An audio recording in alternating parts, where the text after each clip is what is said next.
and her topic is the journey of Ayurvedic doctor in sports and fitness, in which there will be an exploration of Ayurvedic principles of diet and lifestyle. I request Dr. Madhuri Bhide ma'am, HOD of Samhita Siddhanta and Sanskrit Department, to introduce our guest speaker and felicitate Dr. Sharvari Inamdar ma'am.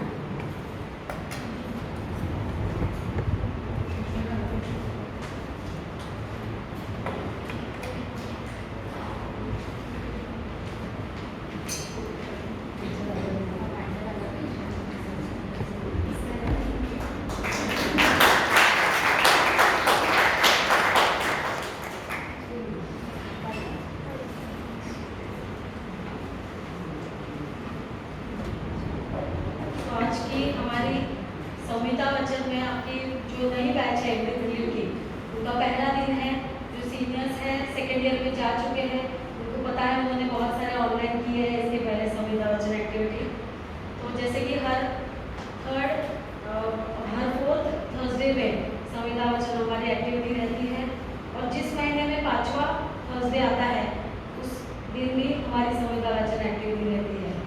तो जैसे कि इस महीने में 5 संहिता वचन 2 बार आया है, 5वें वीक में भी है, इसलिए हम लोग ने सोचा कि आपको कुछ एक डिफरेंट, कुछ नया या कुछ अलग से आपको कुछ इंटरव्यू बता दें। तो इसके लिए हमारी परसों ही मुलाकात यानी हम उनको गए 20 वर्ष से जानते हैं। उनके बेटे को कॉन्ग्रेचुलेट करने के लिए ऐसे ही फ़ोन किया था मैंने मैम को, क्योंकि उनके बेटे को गवर्नमेंट कॉलेज में अभी एडमिशन मिली है, उसने नीट में अच्छी मार्क्स मिले हैं उसे। तो इसके लिए उस दौरान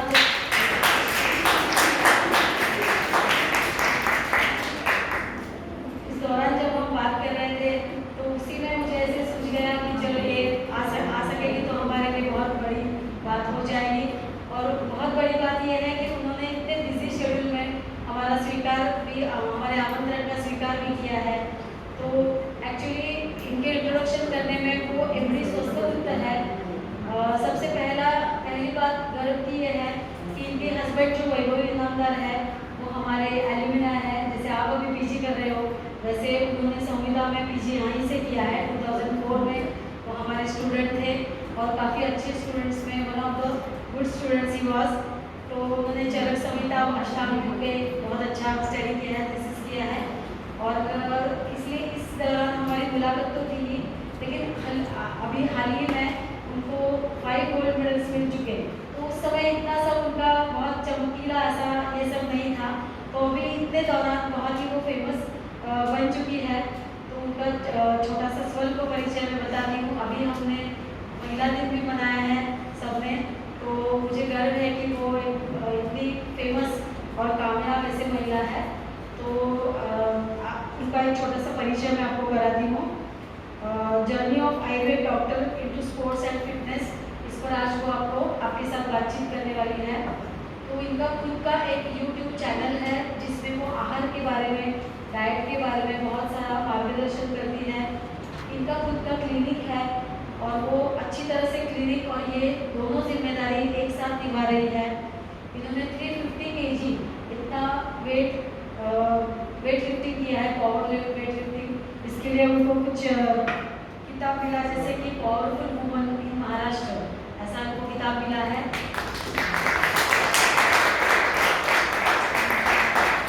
तो हाल ही में जो woman open 57 kg weight lifting Istanbul में हुआ था, इस्तांबुल टर्की, तो उसमें उनको 5 गोल्ड मेडल्स मिल चुके हैं। तो उनके बहुत सारे टीवी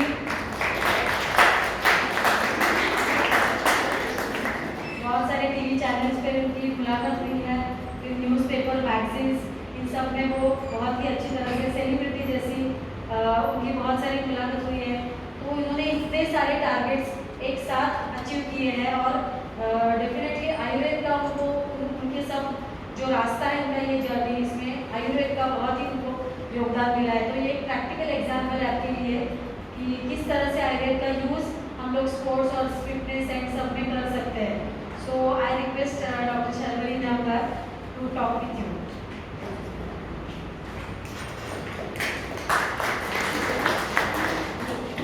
अभी बीच में मुझे ऐसा फीलिंग आया कि मुझे सुनने को मिलेगा, स्पेसिफिक लड़की कोई तो जैसे करते हैं आप कैसे करते हैं करके बताएंगे या पीजी को आए तो भूल गए नीट एग्जाम देते देते अगर हो सके निकल सके ये माइक पोर्टेबल हो सकता है नहीं हो सकता है तो हम थोड़ा बीच में जा सकते हैं ताकि इस साइड पे आने की बजाय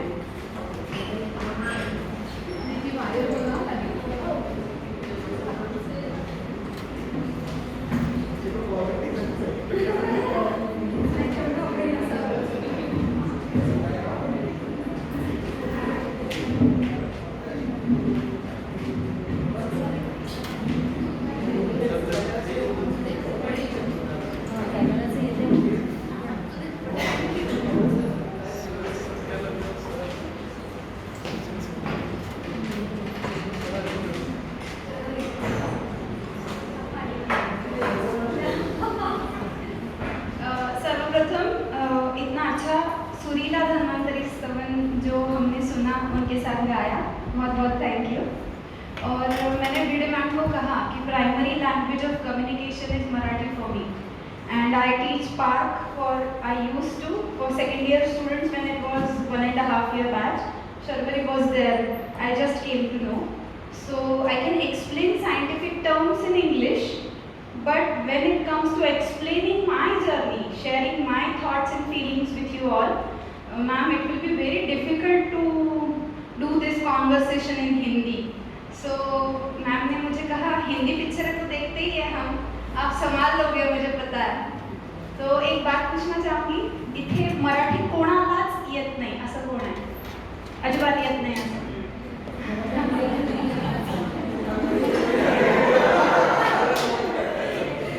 So you all are my fish today. So question was in Marathi. So I guess you can understand a little bit of it if I cannot translate exactly into Hindi or English, I guess. So जब हमारी बातचीत हुई तो मुझे ये ऐसे लगा कि संहिता वाचन का एक्टिविटी जो है तो वो तो फिर पढ़ाने जैसा ही होगा ना कि जैसे मैं ट्रक में जाती हूँ पढ़ाती हूँ और मुझे टॉपिक के बगैर ज़्यादा यहाँ वहाँ थोड़ा जा नहीं सकती, मुझे वो पोर्शन जो है वो कंप्लीट करना होता है. तो मैम बोले कि हम ऐसे कर सकते हैं कि you can share your thoughts, you can share your journey. मैंने बोला हाँ ये मुझे अच्छा लगेगा क्योंकि ना आप जो ऑडियंस हो ना मेरे लिए हार्ट टू हार्ट हो, क्योंकि आयुर्वेदिक डॉक्टर को बाहर जाके क्या क्या करना होता है मैं हमेशा ये जब फर्स्ट लेक्चर होता है तो पूछती हूँ, आपको भी पूछूंगी. Now you are not students, you are my colleagues because you have already completed your degree. You are here to gain more knowledge and become expert in respective field. So जो आपके साथ में शेयर करूँगी ना उस तरीके का sharing आज तक मेरा कभी नहीं हुआ है. So it is an opportunity for me also. तो मैं ये पूछना चाहूँगी कि आप में से आयुर्वेदिक प्रैक्टिस कितने लोग करना चाहते हैं? Okay, substantial amount people. Allopathy की प्रैक्टिस और हॉस्पिटल कितने लोग चलाना चाहते हैं? Okay, that's good. एमपीएससी या यूपीएससी के एग्जाम कितने लोग देना चाहते हैं या फिर गवर्नमेंट जॉब्स जो होते हैं? ओके. और डॉक्टर या इंजीनियर स्पाउस चाहिए, हस्बैंड या वाइफ, इसलिए बन रहा है. ऐसे कितने लोग हैं? नहीं, फ्रैंकली बताओ, because these are all practical aims and objective one has in his और हर माइंड. और वो जब तक आपके क्लियर नहीं होते ना तो मिल पाना भी आसान नहीं होता. ठीक है, इसके लिए नहीं कर रहे हो लेकिन चाहिए ऐसा कि मेरा डॉक्टर या इंजीनियर चाहिए, हस्बैंड या वाइफ. ऐसे कितने लोगों को लगता है?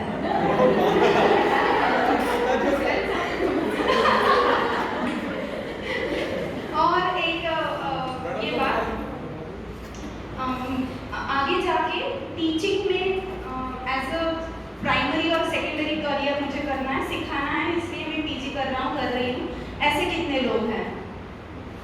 आप सिखाना पसंद करते हो? ओके. तो मैं आपको ये शेयर करने के लिए बहुत उत्सुक हूँ कि ईयर 2000 में, बहुत पुराना लगेगा, तब मेरी 12th हुई थी. तो जब तक मेरी बैकग्राउंड है वो आपको समझ में नहीं आएगी ना, तब तक मेरी जो कहानी है वो आपको शायद इंटरेस्टिंग ना लगे.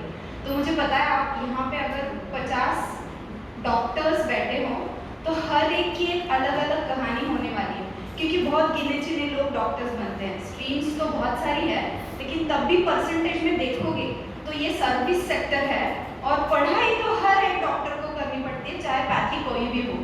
और उस पढ़ाई के हिसाब से मतलब जब सुपरविजन करते हैं तो मैंने नर्सिंग के भी पेपर्स देखे हैं कि ये पेशेंट ए इस सिम्टम के साथ आया है तो आप उसको क्या क्या ट्रीटमेंट दोगे।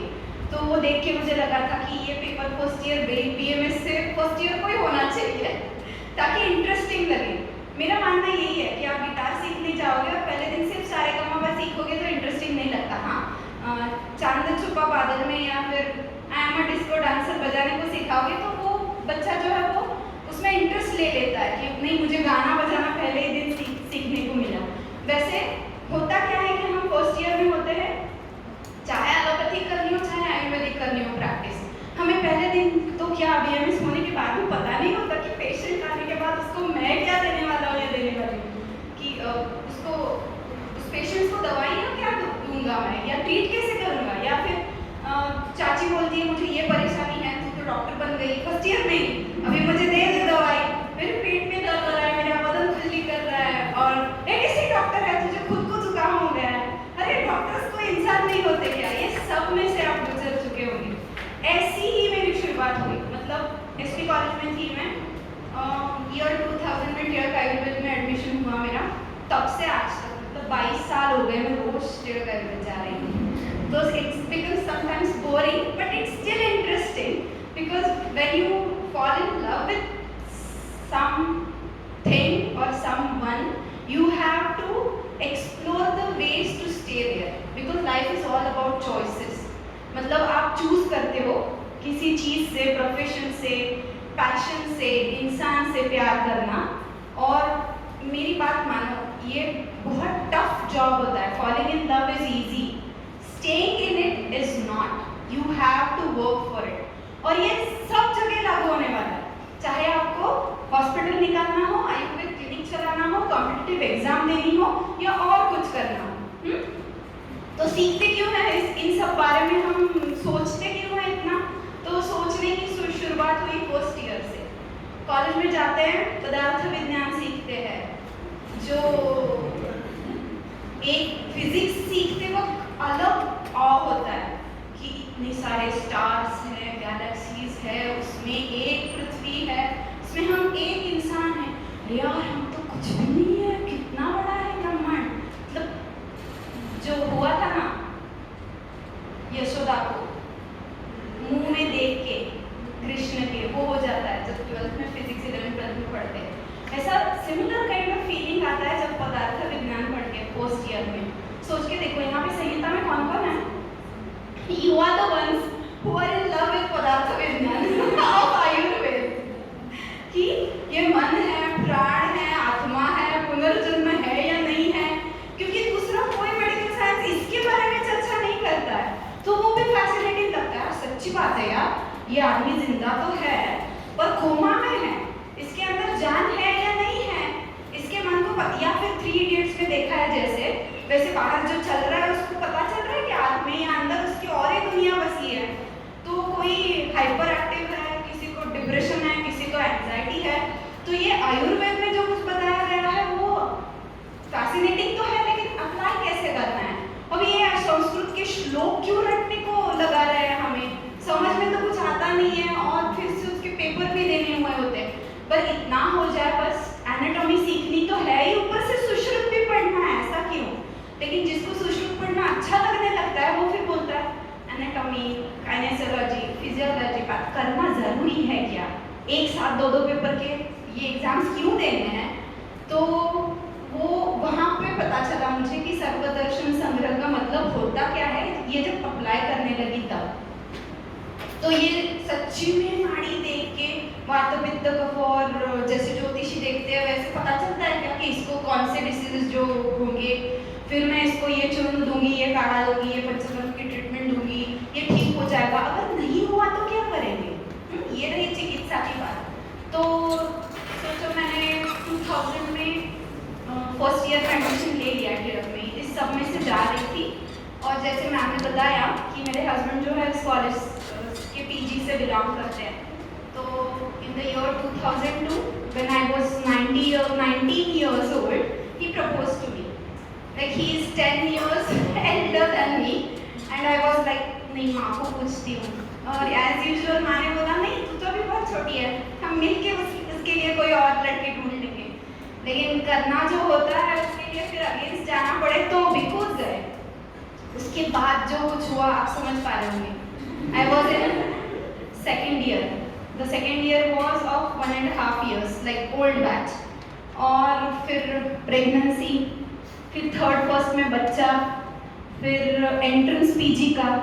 मेरी वाली बैच तो पीजी के एंट्रेंस की सीईटी की तब थी जब निगेटिव मार्किंग था, एक में वो जो बैच थी वो। और फिर एक बच्चा है, दूसरा पेट में है, तो एडमिशन तो पुणे में ही मिलनी चाहिए।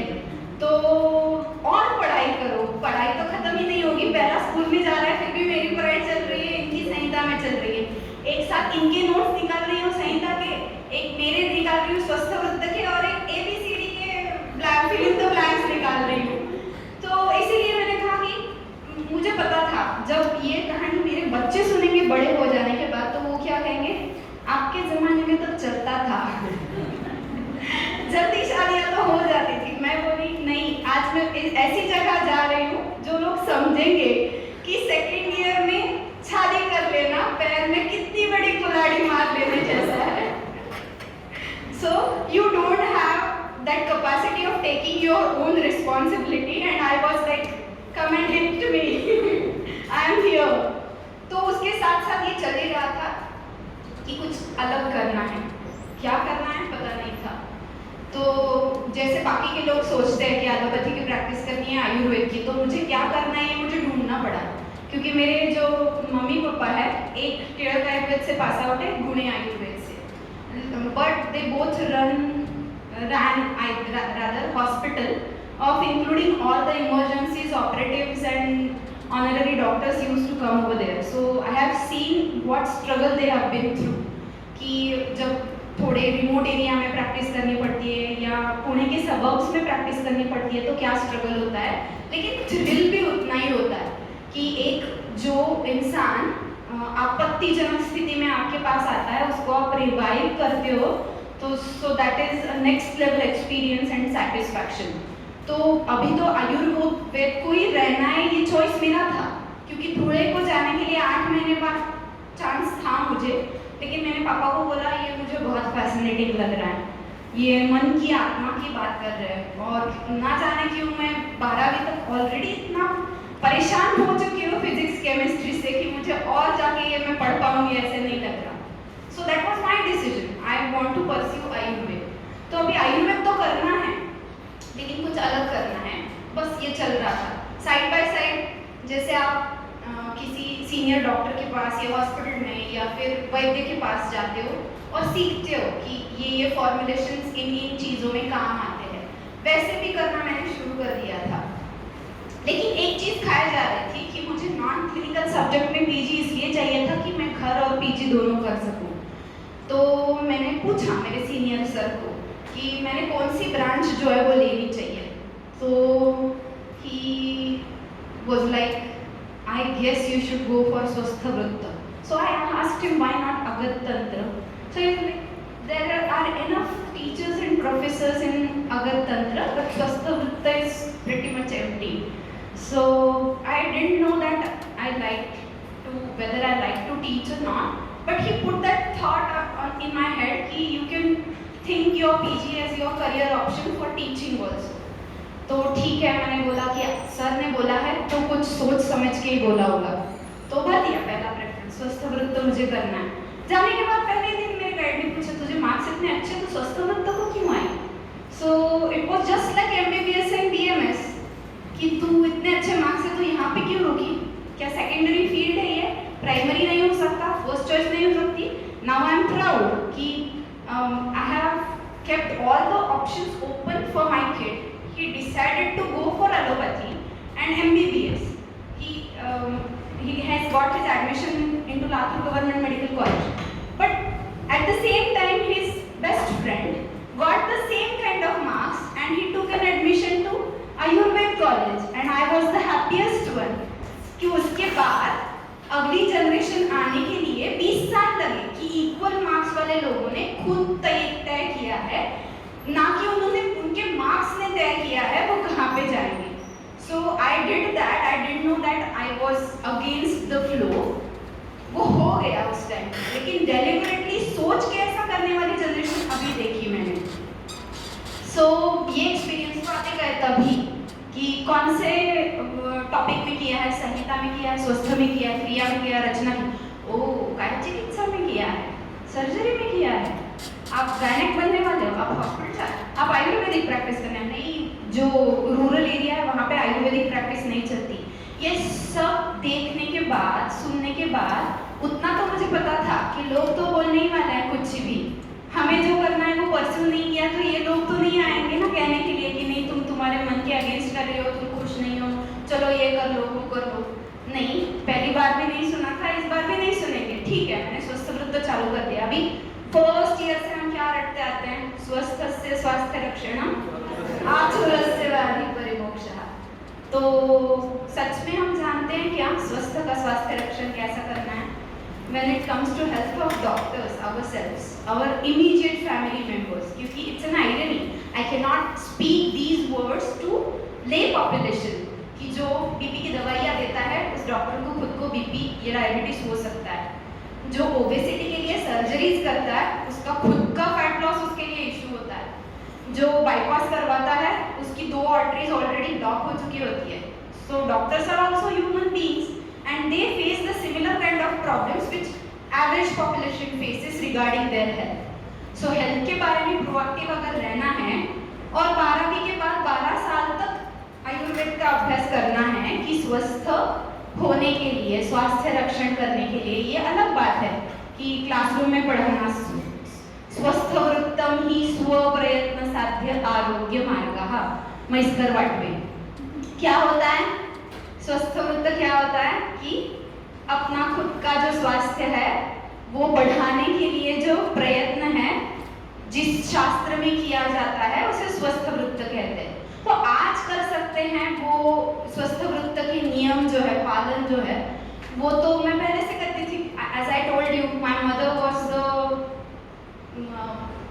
मोटिवेशन फॉर मी, क्योंकि उन्होंने उनके लाइफ में बहुत सारे प्रयोग किए। She was one of the kids of her parents कि जिनके brothers और sisters थे वो थोड़े healthier side पे नहीं थे, तो she was जिसको healthier कहते हैं आज, कि थोड़ी healthy है मतलब क्या, थोड़ी सी मोटी है। तो क्या करो, निसर्गोपचार करो, 21 दिन का पानी पिए हुआ लंघन करो, उसके बाद 15 किलोमीटर वॉकिंग करो, कैलोरी काउंटिंग का डाइट करो, या फिर थोड़ी थोड़ी देर बाद खाओ, ये सब। तो हमें जब जरूरत पड़ती है लाइफस्टाइल चेंज करने की, तो जो या फिर और एक है जो भी खाना है खाओ 2 बार खाओ, ये सब आपने सुना हुआ है, नाम नहीं लूंगी मैं। तो ये जब सब देखते हैं और खुद के घर में ये प्रयोग होते हुए दिखते हैं, तो फिर ऐसा मन में आता है कि ससुर जी को एंजियोग्राफी करने के लिए बोली है, जो घर में किसी और का छोटा बच्चा है जो अपने बच्चे जैसा ही है उसको अस्थमा के लिए आयुर्वेद एलोपैथी की ट्रीटमेंट लगती है, या फिर माँ जो है वो बहुत तैयारी कर रही है कि कब वो जब यूथ में अपने थी वैसे स्लिम ट्रिम बने, जो पिताजी है वो बोल रहे हैं कि मेरे बाल ज़्यादा ही कुछ पहले ही जो सफ़ेद है वो हो रहे हैं या बाल झड़ रहे हैं, या फिर और कोई पास वाला जो बोलता है जिसे मेटाबॉलिक डिसऑर्डर कहते हैं, कोट एंड कोट, जो अपने वाले डिसीजेस है, कि जैसे सिखाती हूँ मैं तो बताती हूँ कि 25% of the time cause of the death is infectious disease and 75% of the time it is not. What are the diseases or disorders rather which kill people or make them morbid? These are the things which are called as metabolic disorders. कौन से होते हैं? Diabetes, high blood pressure, heart diseases, obesity, high triglycerides, autoimmune diseases, inflammatory conditions like inflammatory bowel है या अपने arthritis है। तो लेकिन जब पूरे ग्रंथ पढ़ते हैं तो वो हाईलाइट हो जाता है ना सेंटेंस, कार्शमेव वरम स्थौल्यात् नहीं स्थूलस्य वेश्यते। तो सच्ची में ऐसा है क्या? फिर लोग बोलते हैं मैंने इतने किलो कम किया, उतने किलो कम किया, हाँ पंचकर्म करेंगे तो ये सब हो जाएगा, ये गोली ले लो ये सब हो जाएगा। तो फिर स्वस्थ वृत्त का काम कैसे चलेगा? ये सब होते जब हो रहा था तब आई गेस आयुर्वेद के हिसाब से जो लाइफस्टाइल कही जा सकती है वैसे मैं फॉलो कर रही थी, because I used to be a good kid. जो एक्सेप्शन है कि बिना पूछे शादी कर ली, बिना उनके ये छोड़ के, ये बात छोड़ के, वो अभी दिमाग में से निकाल दो। तो सुबह जल्दी उठना है, योगाभ्यास करना है, प्राणायाम मेडिटेशन करना है, उसके बाद अपना खुद का जो श्लोक का पाठांतर होता है, सिलेबस होता है, उसके थ्रू गो थ्रू करना है, कॉलेज अटेंड करना है, जो हो सके वो खाना बनाना है या बनवा के लेना है घर में किसी को बोल के, और देखभाल करनी है बड़ों की, घर में छोटों की जो पढ़ाई है, खेल है उनका, उसकी तरफ ध्यान देना है। ये सब तो कर रही थी। रात को जल्दी सो जाना है, सोने के पहले पैरों को तेल रगड़ना है, उठने के बाद जो कितने सालों से बोल रही हूँ मैं, 20 सालों से, तेल की बॉटल और उपटन जो है वो हमारे बाथरूम में रहता ही है। तो आयुर्वेद की जो लाइफस्टाइल है कि घर का बनाया हुआ खाना खाओ, बाहर का मत खाओ, रोज व्यायाम करो, अभ्यंग उद्वर्तन जो है वो किया करो, ये तो सब मैं फॉलो कर रही थी।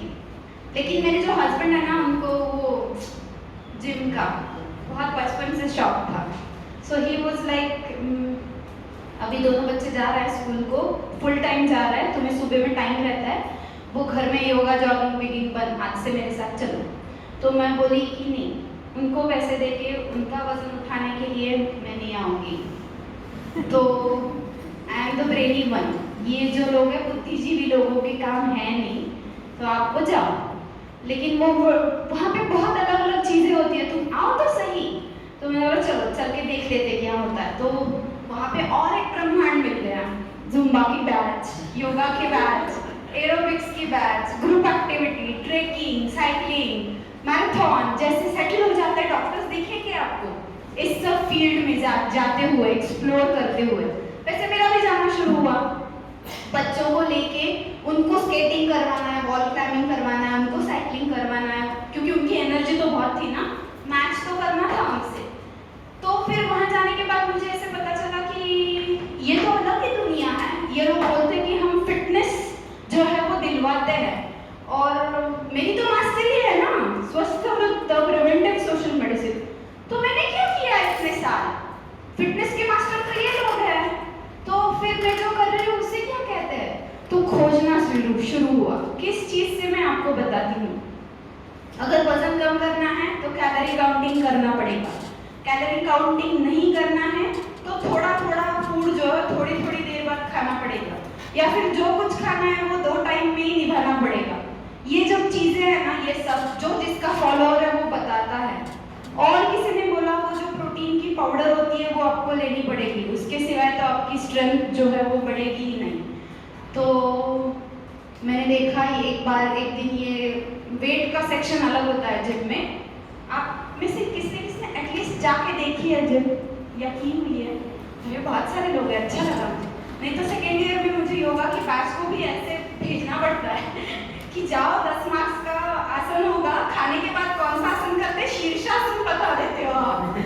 ऐसा तो नहीं होना चाहिए। तो आप इतने सारे लोग जाते हो तो आप रिलेट कर पाओगे मैं क्या कह रही हूँ। तो वो सेक्शन जो होता है ना बैचेस वाला, वो अलग होता है, और डंबल और वेट्स का सेक्शन होता है वो पूरा अलग होता है।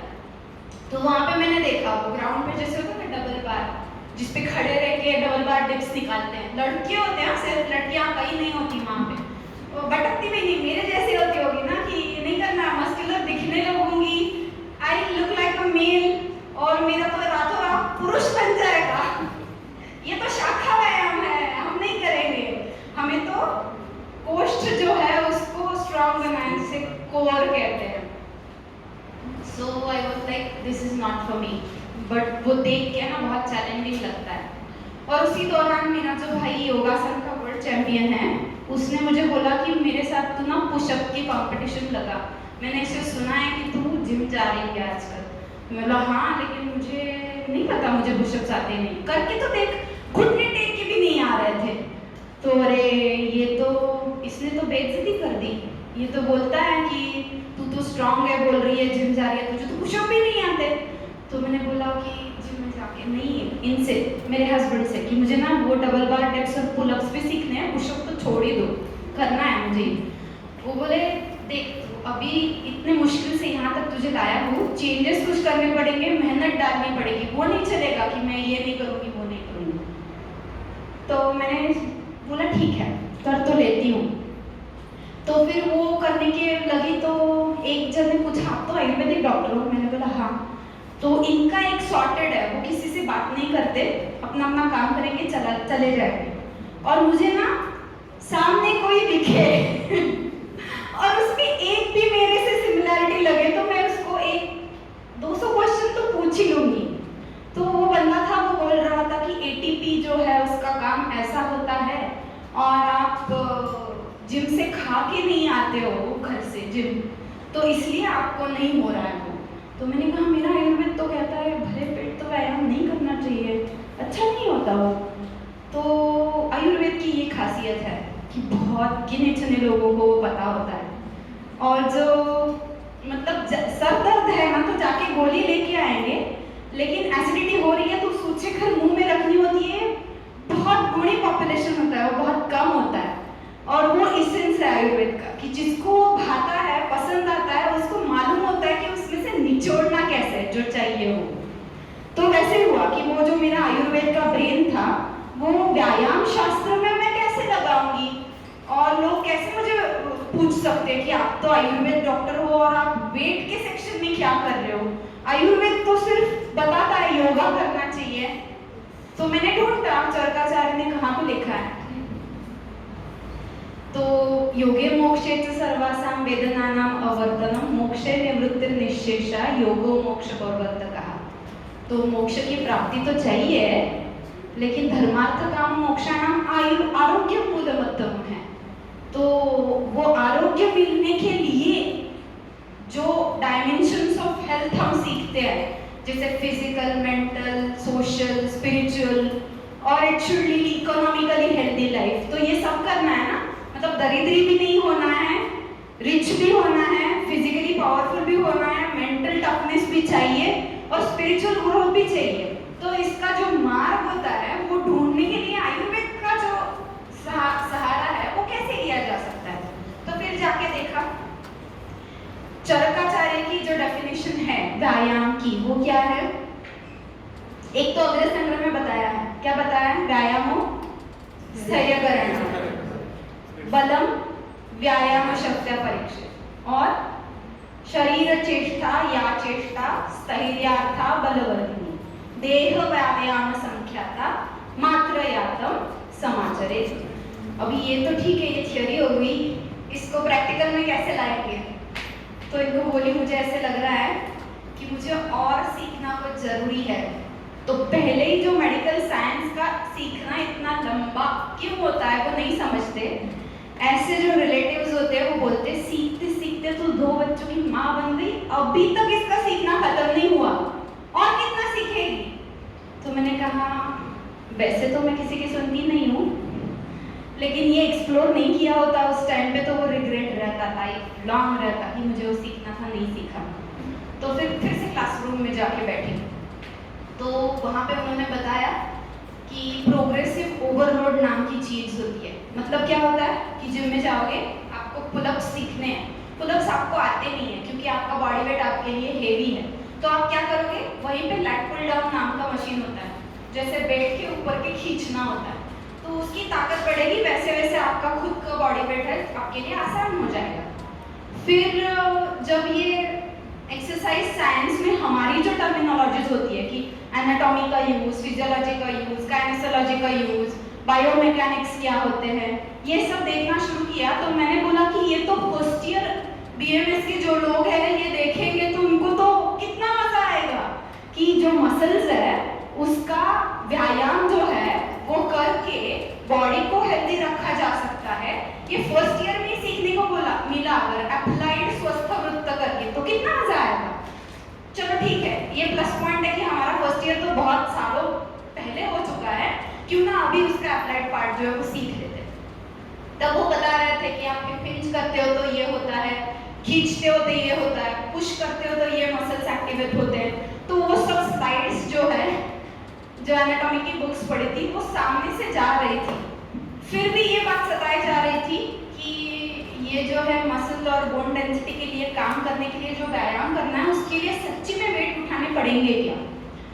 तो फिर से एक श्लोक सामने आया जो बच्चों को पढ़ाते वक्त मुझे ऐसे ट्यूबलाइट लगी एकदम से, कि स्वस्थ की जो व्याख्या होती है 3-4 ग्रंथों में से, एक काश्यप की होती है, एक सुश्रुत की होती है, एक चरक की होती है और एक पाक की होती है। तो उसमें चरक सूत्र स्थान अध्याय 21 अनिंदित पुरुष के जो लक्षण हैं, 4 लाइन का श्लोक है, सबने बहुत बार रटा हुआ है। क्या बताता है? आज मैं शायद चौक और बोर्ड इस्तेमाल नहीं करूंगी क्योंकि हम आज सीखने के लिए नहीं, शेयर करने के लिए मिले हैं। सममांस प्रमाणस्तु समसंहननो नरः दृढ़ेन्द्रियो विकाराणां न बलेनाभिभूयते।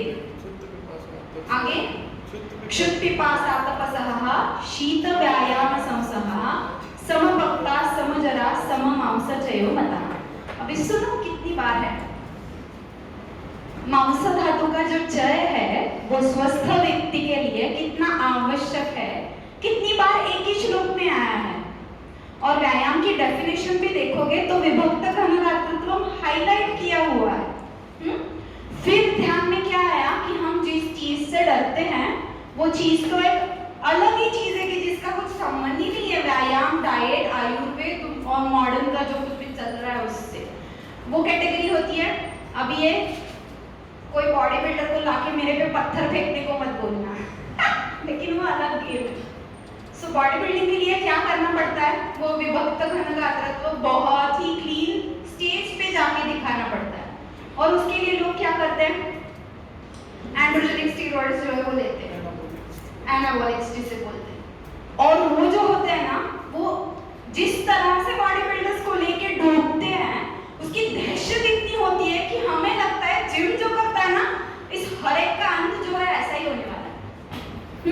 तो वो मुझे ढूंढ के देखना पड़ा और जज करना सीखना पड़ा कि इसमें से ये जो है बॉडी बिल्डर है, नॉर्मल एक्सरसाइज करने वाला है, ये अलग दिख रहा है, वो अलग दिख रहा है, इसका लाइफ का एम क्या है। तो मुझे क्यों बनना था स्ट्रॉन्ग? क्योंकि बलाधिष्ठानम आरोग्यम उच्यते। और बल जो होता है उसकी व्याख्या जो है वो आदिक्षमत्व के टाइम पे की गई। चक्रपाणी की जो टीका है ना, व्याधि बल विरोधित्वम व्याधि उत्पादक प्रतिबंधकत्वम इति, तो उसमें जो बल का वर्णन किया है उसमें एक जो भाग है ना वो युक्तिकृत बल है। मतलब माँ बाप से जो मिलेगा, अपने पुश्तों के वजह से, एनवायरनमेंट से जो मिलेगा वो, लेकिन जो खुद कंट्रोल कर सकते हैं। So that was my mantra, take control of everything you can and forget about everything else which you can not control. जैसे बहुत सर्कमस्टेंसेस होते हैं लाइफ में, तो युक्तिकृत बल में जो कहा गया है उसमें किस पे फोकस करने को बोला है? एक आहार आपका, विहार, विचार और निद्रा। और निद्रा का भी एलाबोरेट वर्णन, निद्रा एकदम सुखम दुखम पुष्टिकारशम बलावल वृषता क्लीबता ज्ञानम अज्ञानम जीवितम। तो ये तो बहुत बड़ा पार्ट है। और ऐसे भी लोग मिले कि जो योगाभ्यास इतना डीप करते हैं कि 3 घंटे से 5 घंटे तक ही वो सोते हैं। क्यों? क्योंकि उनको योगाभ्यास के लिए टाइम कम पड़ रहा है। तो मैंने बोला नहीं, ये तो आयुर्वेद के खिलाफ है। प्रकृति के अनुसार किसी को ज्यादा किसी को कम, थोड़े बहुत मात्रा में रात की नींद को तो चाहिए। तो करके देखते हैं, अगर मुझे विदाउट अलार्म उठना है शाम को, रात को जल्दी खा के सो के, फिर देखते कितने बजे हमें जो है नींद जो अपने आप खुलती है। तो कुछ दिन लगे समझने में, लेकिन वो जो निद्रायतम है ना, वो श्लोक फिर मेरी एक दीवार है, जो श्लोक पसंद आता है उस पर चले जाता है। तो वो चला गया 1 हफ्ते बाद उसके ऊपर। फिर एक तो था निद्रा, विचार का था, उस पर तो काम कर रही थी मैं कि जो पॉजिटिव थॉट्स और सक्सेस लिटरेचर है, अनफॉर्चुनेटली हमारे यहाँ अध्यात्म में बहुत सारा है। क्योंकि डॉक्टर वैभव इनामदार के साथ में सर्वदर्शन जो है वो पढ़ रही थी, उनको नोट्स निकाल के दे रही थी, तो मुझे उसका भी फायदा हुआ कि अरे हमारे यहाँ तो बहुत कुछ बताया गया है, उसका भी इस्तेमाल किया जा सकता है। तो उसके भी जो श्लोक है वो जाने शुरू हुए उसमें। और रही बात आहार की और व्यायाम की, कि जो मैंने करियर के लिए चूज किया क्योंकि उसका फायदा मुझे क्लिनिक में दिखने लगा। अभी ये जो बात है ना, ये शायद आप लोगों के लिए नहीं रहेगी और शायद आप ही हो जो समझ सकते हो, क्योंकि ये इन डिटेल समझना जो ले पब्लिक है या MBBS के बैकग्राउंड से है, इनके पल्ले नहीं पड़ता। क्योंकि बहुत सारे कंसेप्ट जो है ना आयुर्वेदिक है, जो आयुर्वेद जिसने 5 साल सीखा हुआ होता है उसको ही समझ में आती है। जैसे एक धात्वाग्नि का कंसेप्ट है, एक रस और विपाक का कंसेप्ट है, दूसरा जो आहार का परिणमन काल है उसका है, और तीसरा बलम व्यायाम शक्त्या परीक्षित और वो प्रोग्रेसिव ओवरलोड का है, मतलब मात्रयातम समाचरे। जब ऐसा होता है ना तो मैं जोक बोलने को आप मजबूर हो, अभी आप जोक बोलोगे या फिर पानी पियोगे थोड़ा। ओके, किसी को अगर बोर हो रहा है ना तो बोर होना ये आज के जो मीटिंग है उसका ये हो ही नहीं सकता। तुरंत बता दो या मास्क थोड़ा नीचे करो ताकि यॉर्निंग ना हो। ओके, तो देखते हैं, रैंडमली पूछूंगी मैं, हाँ, बिना झिझक बताना है, ठीक है? आप ही पहले बता दो मुझे, सुबह से लेके शाम तक आप क्या क्या खाते हो? थोड़ा जोर से बोलना ताकि उनको भी सुनाई दे वहां पे।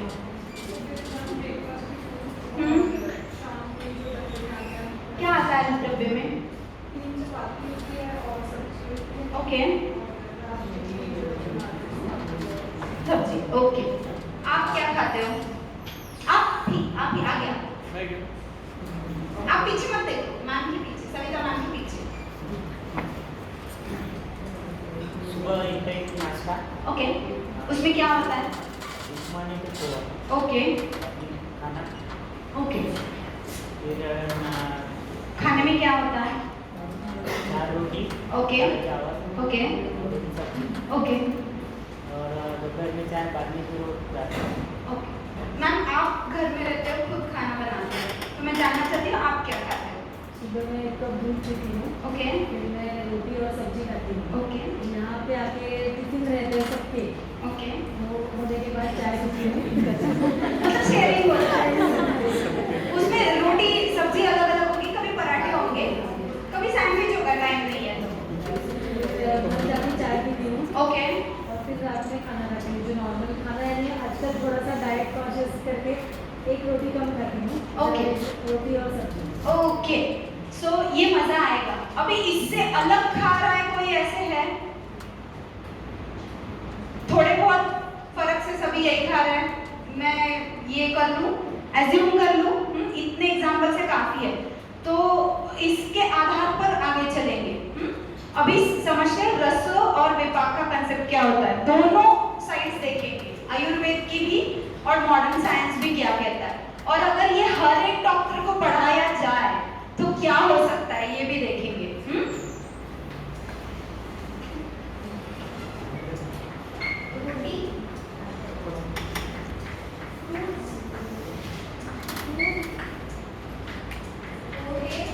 नीचे का दिख रहा है, दिख रहा है, वही लिखा है तो बताया, अभी चावल रह गए।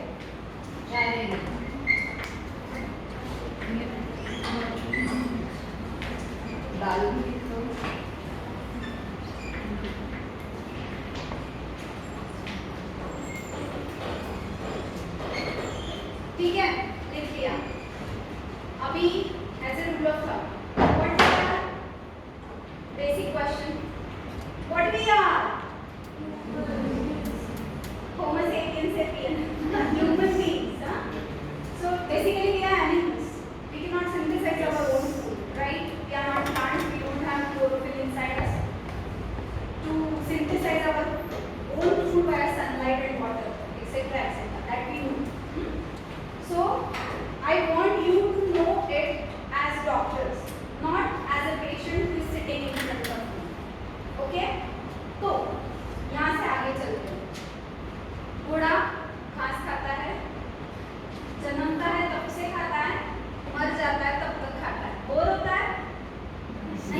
ठीक है। शेर है, 2 दिन में एक बार करेगा शिकार। जब तक प्रकाश आमटे नहीं खिलाएंगे तब तक चावल नहीं खाएगा वो। तो एक ही यूनिक उदाहरण देखा है, क्योंकि वो क्या है, कार्निवोर है। तो हम जो इंसान है, हम एकमात्र स्पीसीज है इस पृथ्वी पे जो फूड लेके आते हैं, उसे पकाते हैं, उसकी रेसिपीज बनाते हैं और फिर खाते हैं। कोई दूसरा एनिमल है बताओ? नहीं है। लेकिन पेट्स किसके पास है? आपके पास क्या है? डॉग। क्या खिलाते हैं उसको? मम्मी का पकाया हुआ खाना। That's why we have pet clinics and pets are also becoming obese and diabetic. They have also got heart problems nowadays because we are giving them our own food which is creating diseases for us. Now coming to the point. ऐसा हो जाता है कि मैं point से दूर चली जाती हूँ। तो कंसेप्ट समझ लो क्यों मैंने कहा कि ह्यूमन बीइंग्स है। अभी देखो, चाय पी या चावल खाया या रोटी खाई या फ्रूट्स खाए और 2 घंटे बाद ब्लड चेक किया, हाँ बनाना मिला ब्लड में, अरे रोटी तो जली हुई थी वो भी मिली, और क्या था, चाय में शुगर ज़्यादा थी, दालचीनी थोड़ी, इलायची जो थी वो कम थी, तो मसाला चाय नहीं थी तो वैसे फीकी मिल गई। ऐसे होता है नहीं? ये तो फर्स्ट ईयर में सीखते हैं हम। क्या होता है पहले? कुछ यहाँ पे, कुछ यहाँ पे, कुछ यहाँ पे। पहले क्या होगा? फिर मेटाबोलाइज होगा, फिर हमारा जो ब्रेन है मेटाबॉलिज्म का, हमारा लिवर वो डिसाइड करेगा कौन सा खाना कहाँ पे जाएगा। ठीक है। तो अभी आहार के कितने भाग चर्चाचार्य में बताया है?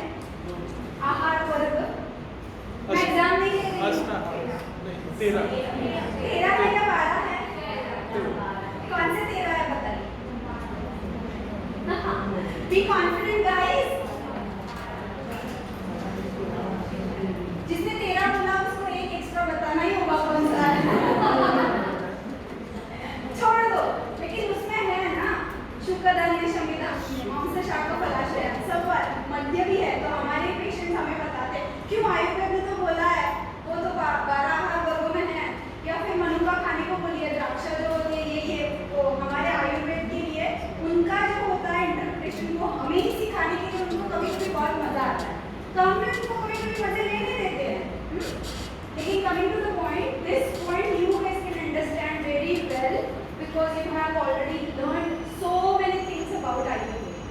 Okay, वो तो पता चला फ्रूट्स में मिलेंगे, दूध में मिलेगा, ना पोहे ना उपट में दाल। तो यही अच्छा खाना है और यही रोज खाओ करके हम खाते ही आ रहे हैं ना। अभी as a rule of thumb जैसे मैंने बताया, we are human beings, so everything that grows on plant gets converted into sugar in the bloodstream. Just write down it in your notebook. Everything that grows on plant and metabolize it for coming years into your head and into your stomach via your love liver, not your liver. It is yours, क्योंकि वो है तो सलामत है। So everything that grows in plants gets converted into glucose in your bloodstream. अभी first year को देखो क्या क्या नाम सुने हैं ग्लूकोज के लिए? ग्लूकोज, फ्रुक्टोज, सुक्रोज, दूध में होती है लैक्टोज, गैलाक्टोज, और कितने सारे, बहुत सारे हैं ना। और क्या वर्ड पढ़ा था? Simple carbohydrates, complex carbohydrates. हाँ, तो देखो अभी रूल ऑफ थंब क्या है? Everything that grows on plants get converted into sugar in the bloodstream. Why? Nobody asked me, but did you get that question in your head? How many? किसको किसको दिमाग में आया कि मैडम बोल रही है लेकिन ऐसा क्यों बोल रही है, ऐसा कैसे हो सकता है? किसी के दिमाग में आया क्या? आया ना? अच्छा लगा मुझे। तो फिर सुनो, प्लांट्स जो है अपना फूड सिंथेसाइज कैसे करते हैं? Via sunlight, using their chlorophyll, minerals and waters, जमीन में जो होते हैं वो अपना फूड किस फॉर्म में स्टोर करते हैं? कार्बोहाइड्रेट्स क्या होते हैं? चेन ऑफ वो मेटाबोलाइज होंगे तो ब्लड में क्या बन के जाएंगे? तो शायद लगने वाले न्यूट्रिएंट्स जो गाय है, भैंस है, घोड़ा है, उनको कवच से मिल जाएंगे because they are herbivores. But we are human beings, and for us everything that grows on plant gets converted into sugar in the bloodstream. Why? Because what we know as our food is in the form of starch or carbohydrate. कहाँ पे store करते हैं ये plants? Root में, fruit में, leaf में, stem में या फिर सीड में. तो ये जो जगह है यहाँ पे कम ज़्यादा करके कुछ सीड्स से तेल भी निकलता है. जैसे मैंने बोला दाल भी लिख लो तो इनकम्प्लीट जो प्रोटीन्स होते हैं वो भी निकलते हैं. लेकिन प्रीडोमिनेंटली जो बीज आते हैं प्लांट से उनका जो फ्लावर है, पीठ है, वो हम बना सकते हैं जिसे मराठी में पिष्टमय पदार्थ है. मतलब क्या? कार्बोहाइड्रेट्स. जिनके प्रकार है सिंपल या कॉम्प्लेक्स. पता चला? तो अभी समझो चाय में दूध होता है मतलब ग्लूकोज नाम की शुगर होगी और ऊपर से डाली हुई शुगर होगी. चावल तो पिष्टमय है, भाकरी बनती है, उसकी पीठ बनता है, तो ये सीधा क्या बन के जाएगा? शुगर बन के जाएगा. रोटी गेहूं की होती है, गेहूं तो पेट पे आते होंगे ना पक्का, क्योंकि जो प्रैक्टिकल होता है ना स्वस्थ वृत्त का, वहाँ पे तो जो दाल चावल रखे हुए होते हैं ना, तो पहले तो ये था कि लड़कों को नहीं आता था पहचानना, उनको प्रैक्टिस करनी पड़ती थी. अभी जेंडर इक्वालिटी की वजह से क्या हुआ है मैं वही बोलती हूँ कि पहले लड़कियाँ प्याज तो काट सकती थी, अभी दोनों को नहीं आता. तो खाना कहाँ बनाएगा? दोनों स्विगी कर लो, जोमेटो. ओके, गेहूँ कहाँ पे आते हैं? पेड़ पे. ठीक है. Fruits taste, they also taste sweet, right? So they are going to pour sugar in the bloodstream. तो लोग बोलते हैं ग्लूकोज नहीं बनते, फ्रुक्टोज बनते हैं. तो फ्रुक्टोज का भी क्या होता है वो भी बताऊंगी. It is also a name of sugar. तो ध्यान में रखना, जैसे बोला हुआ है ना, वासांसि जीर्णानि यथा व्ययाय नवानि गृह्णाति नवानि देहि तथा शरीराणि विहाय जीर्णान् अन्यानि संयाति नवानि देहि. मतलब आत्मा जो होता है वो जब शरीर छोड़ के जाता है तो हम कहते हैं कि वो मर गया, लेकिन होता क्या होता है? उसमें तो सिर्फ कपड़े बंधे हुए होते हैं, शायद पसीना ज़्यादा आ गया होगा, हम जैसे बदलते हैं धोने के लिए वैसे. तो वैसे ही इसके कपड़े शायद अलग अलग है, लेकिन इसका अभी एग्जाम्पल देती हूँ. फोड़नी का भात जो होता है, सुबह फोड़नी की रोटी बनाते, किस किस को पसंद है? तीखी होती है, लेकिन what it is in the blood stream, इसका रस जो है शायद अलग है, पर विपाक क्या है? मधुर ही है. Same thing happens with milk. When you do a संस्कार ऑन इट, मतलब क्या? उसका दही लगाओगे, छाछ बनाओगे, तो लैक्टोज का लैक्टिक एसिड हो जाता है, खट्टा बन जाता है. लेकिन दूध में इनबिल्ट लैक्टोज नाम की शुगर होती है, तो this will also predominantly go as sugar in the blood. Okay, poha किससे बनते हैं? क्या हुआ फिर? फिर किससे बनता है? रवा यानी कि गेहूं. रही बात दाल की, इसके बारे में आगे बात करेंगे. तो अभी समझ में आया ये सब मैंने क्यों बताया, अभी आपको ध्यान में आएगा. तो फिर से फर्स्ट ईयर के बारे में सोचो. फर्स्ट ईयर में स्वस्थ वृत्त रहता नहीं है, लेकिन स्वस्थ वृत्त कितनी भी बार पढ़ लो, हमेशा first year, second year, third year से गुजरना पड़ता है. चाहे कार्यक्षमता के लिए हो, वैक्सीनेशन के लिए हो, या फिर स्वास्थ्य रक्षण के लिए हो. What is cell? Every human cell made up. अरे पर छटके से जवाब दो. वो यूनिट्स जो होते हैं, ऑर्गेनल्स जो होते हैं, वो ऑर्गेनल्स किस चीज से बनते हैं? I am talking about the extreme variant of the food that is found in the blood stream. Food and food building block of our body. Protein का जो ब्लड में जाने वाला सिंपलेस्ट फॉर्म है वो क्या है?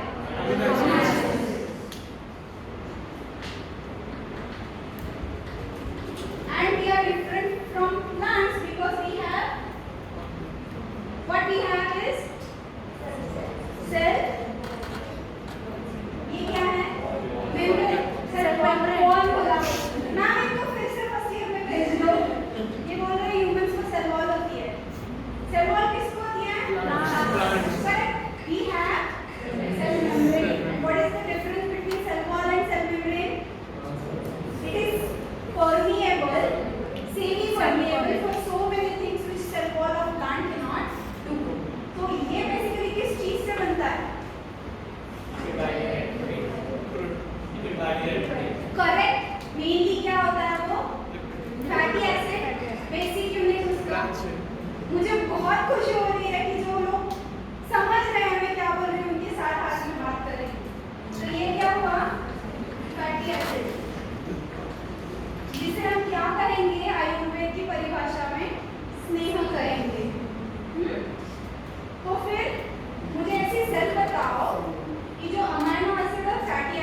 Consume them via good diet. तो फिर ये अमीनो एसिड्स और फैटी एसिड्स को क्या बोलते हैं जो सिंथेसाइज नहीं करती body? Essential amino acids and essential fatty acids. Now show me the book which says that there is essential glucose. क्यों नहीं है? क्योंकि अमीनो एसिड की चेन जब बनती है उसके प्रोटीन कहा जाता है। वो क्या होती है? Carbon, hydrogen, oxygen, nitrogen. Fat क्या होता है? Carbon, hydrogen, oxygen. Again 12th 11 carbon, hydrogen, oxygen. So when this is gone, this all is sugar, and liver can also synthesize it via its own means using waste products like lactic acid, intermediate substances like pyruvic acid। First year physiology MBBS के लोग ये इसमें biochemistry में पढ़ते हैं शायद। हाँ, तो अभी देखो बॉडी तैयार किससे हो रही है? और हमने क्या पढ़ा है, क्या सुना है पुराने वैद्यों से? एक रसात्मक आहार जो होता है वो कारण होता है रोगों का, और ज्यादातर लोग मधुर रस का अति सेवन करते हैं, इसलिए आयुर्वेदिक दवाइयाँ कैसे होती है? कड़वी होती है। तो अभी सोचो बनाना या पोटैटो चिप्स खाओगे तो वो मीठे नहीं होते, लेकिन बनाना और पोटैटो कहाँ पे ग्रो होते हैं? पेड़ पे। So what they will go into the blood stream as, तो इससे आपकी कोई सेल बनेगी नहीं बनेगी। तो जिसका टॉलरेंस नहीं है, और let me share it with you all, जैसे डिसीजेस होते हैं ना 75 and 25, the similar proportion is seen in the entire human population। 25% of the time you have better capacity of metabolizing this, and 75% of the time it is not। So you see people up front who are able to tolerate all that sugar they are able to metabolize। Like थोड़ा सा अगर बीमारी है तो doctor के पास चले जाते हैं। तो मेरे पास डाइट लेने के लिए जो लोग आते हैं उनको अगर फैमिली हिस्ट्री है बीपी की, डायबिटीज की, हाइपरटेंशन की, या फिर अपने ओबेसिटी की, या फिर हार्ट की किसी प्रॉब्लम की, या ऑटो इम्यूनिटी की, या अल्कोहल नहीं पीते फिर भी फैटी लिवर है, इसकी फैमिली हिस्ट्री है, खुद को प्रॉब्लम है, तो मैं क्या समझ लेती हूँ? उनका डाइटरी जब मैं लेती हूँ प्रोटोकॉल, जो हम रिकॉल जिसे कहते हैं, उसमें वो क्या खा रहे होते हैं ये, और वो कहाँ से होते हैं? उस 75% में से। तो 25% वाले मेरे पास कब आते हैं? जिनको खाना इशू नहीं है, लेकिन उनको फिल्म में काम करना है, एडवर्टाइज में काम करना है, डॉक्यूमेंट्री में कुछ रोल प्ले करना है, मेंटल कॉग्निटिव कम पड़ रही है, एंड एंशियसनेस जो है या डिप्रेशन जो है वो फील हो रहा है, या फिर किसी स्पोर्ट्स में अच्छा परफॉर्मेंस चाहिए तो डाइट करना है। ये लोग होते हैं उस 25% में से कि जो रोटी चावल सब्जी दाल सब मेटाबोलाइज कर रहे हैं, लेकिन उनको कुछ अलग करना है। अभी मैम ने कहते क्या बोलते कहा कि मैं डाइट के लिए कॉन्शियस हो गई हूँ, तो मैंने एक रोटी कम खाना शुरू कर दिया। So that's what she understands कि इनडायरेक्टली टेकिंग द कार्बोहाइड्रेट और sugar load to the lower level can make her more sensitive to a diet. तो जो पत्थर लग रहे हैं ऊपर से वो बंद कर दिया आपने, तो आपका अंदर से पोषण हुआ, ये चीज बराबर है क्या? Half of the part she is doing right. What can be done? Let's discuss. यहाँ तक समझ में आया? समझ पा रहे हो? तो अभी देखो आयरन ही देखो, मेरे पास डायबिटीज का पेशेंट आता है, उसको 12 यूनिट 24 यूनिट इंसुलिन चल रहा होता है, और दवाइयाँ देनी उसको जो पड़ती है, कभी पैनक्रियास को स्क्वीज करने वाली, कभी सप्लीमेंट की, कभी लिवर में जाके शुगर डंप करने वाली। हाँ, मेटफॉर्मिन तो बहुत लोअर लेवल का ड्रग है, इतनी सारी चली होती है, और उसके सेमिनार्स होते हैं इतने बड़े बड़े। क्या बोलते हैं? एक वाटी उपीट खाओ और उसके साथ में ये उपीट कैसे जाएगा ब्लड में? उसको किसकी बीमारी है? आप क्या कर रहे हो? और आज तो ये भी चल रहा है कि इंसुलिन का पंप बिठा दो, 24/7 वो पंप करते रहेगा। So I am seeing patients who are 11 and suffering from type 2 diabetes. So just go to the schools and look at the kids over there और remember your school days. हमारे यहाँ पे एक हाथ दूसरा था जो ओबीस था, उसको बहुत चिढ़ाया जाता था। आज जो है अगेन 75-25 हो गया है। 75% of the time kids are like this, and those who are fortunate enough to metabolize all this are so-called fit. I don't know what they are metabolically. समझ पा रहे? ये हुआ। अभी हम क्या समझते हैं? Metabolic disorders are different for every diseases. Is it so? सच्ची में है क्या? हाई ब्लड प्रेशर होता है तो क्या होता है? आर्टरीज जो होती है उसका एथेरोस्क्लेरोसिस हो जाता है। तो there are two ways कि अगर आपके एंडोक्राइन ग्लैंड्स जो है वो बिगड़ गई है, मैं थायराइड और पीसीओएस के बारे में बोलना तो भूल ही गई, वो तो डायबिटीज की छोटी बड़ी बहन है, क्योंकि उसको उसी की दवाई और उसी का लाइफस्टाइल जो है प्रिस्क्राइब किया जाता है। और trust me, when you change their food habits, their thinking pattern, their sleep and then give you them Ayurvedic medicine और panchakarma, works like wonders. And now for today, forget about your patients. Try to start thinking about your own health. Take control of it. So you might be from those 25%. In the city, this person always goes down. वो नीचे चला जाता है। आप जैसे सबब से या छोटे गांव में चले जाते हो, तो जो मेटाबोलाइज कर सकते हैं, मतलब भाजी भाकरी जो खा रहे हैं खेतों का काम करके, उनका तो इंसुलिन सेंसिटिविटी थोड़ा और आगे जो है वो बढ़ता है। तो इंसुलिन का मतलब जब मैंने वो पढ़ना शुरू किया ना, बहुत सारे बुक्स हैं जो इसके बारे में बोलते हैं, तो मुझे ऐसे लगता है ना आचार्य जो है हमारे, उन्होंने धारकों में लिखा जब था तब शायद वो इसी के बारे में बात कर रहे होंगे। कैसे कि your nutrition partitioning hormone is insulin, it decides where the food you are eating is going to. तो इंसुलिन क्या करता है? खाने में ये ज़्यादा आ रहा है, आपको सबको पता है, क्या करेगा ये ब्लड में रहता तो क्या होता है? डायबिटीज होता है। ये नहीं चाहिए, क्योंकि ये क्या करेगा? आपकी नर्व्स को, आपके रेटिना को, आपके ऑर्गन्स को करोड़ करेगा। तो फिर आगे पेशेंट कहाँ पे चला जाएगा? Kidney failure, liver failure, amputation, blindness, जो कॉम्प्लिकेशंस है वो तो होने नहीं देना है, क्योंकि इससे बॉडी में बनता कुछ नहीं है। तो वो क्या करेगा? इसको पहले ब्लड में से निकालेगा, और वो ब्लड में से निकाल के कहाँ जाएगा? इसके पास फैट सेल्स है, लिवर उसको फैट में कन्वर्ट करेगा, नहीं कर पा रहा है विजल फैट में ट्रांसफर, तो क्या करेगा? ट्राइग्लिसराइड्स बन के ब्लड स्ट्रीम में घूमेगा, वेसल्स जो है वो डैमेज करेगा और एथेरोस्क्लेरोसिस क्रिएट करेगा, और दिखेगा कि पेशेंट को डायबिटीज है, तो जिसको बीपी डिटेक्ट नहीं होता उसको भी ड्रिप तो दिया ही जाता है ना। और बीपी डायबिटीज दोनों है, तो बोलते हैं कि हार्ट अटैक आपको आएगा, कागज पे नहीं दिख रहा है, लेकिन साइलेंट डायबिटीज तो होता ही है हार्ट डिसीज के पेशेंट को। तो जो ये डैमेज होता है अंदर से ब्लड वेसल्स को, उसको जाके दुरुस्त करने का काम कौन करेगा?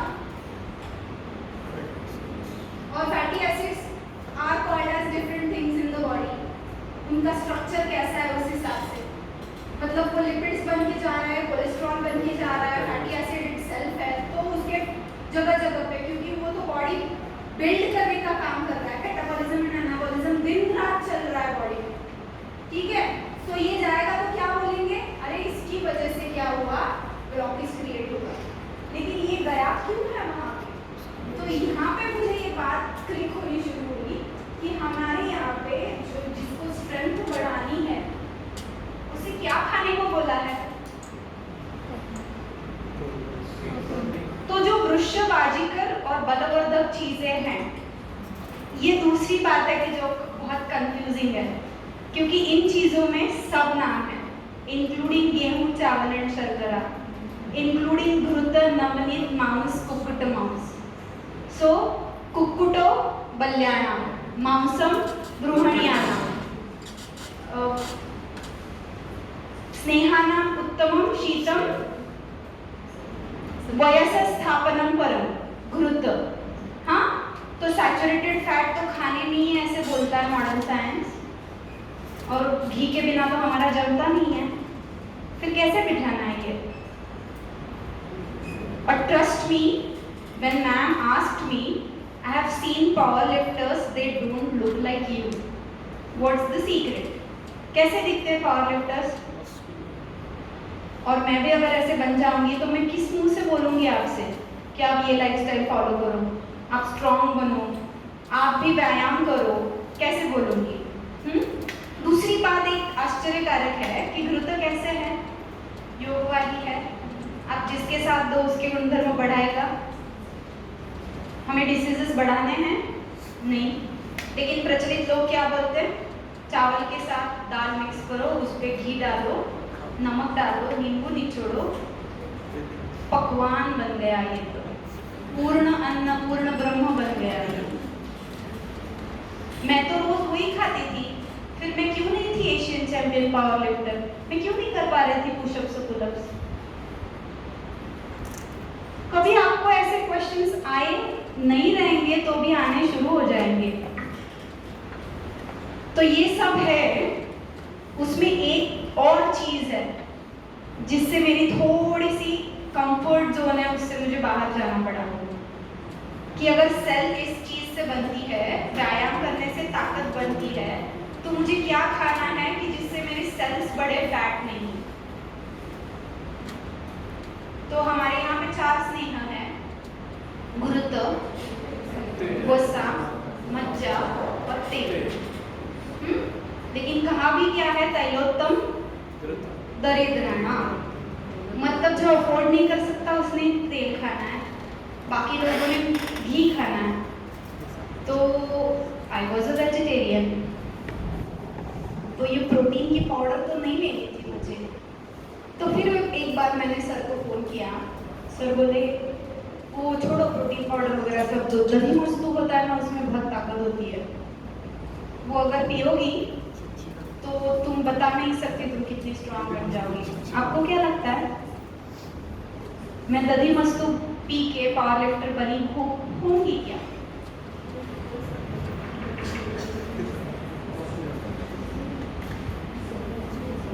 So like I want you to explore.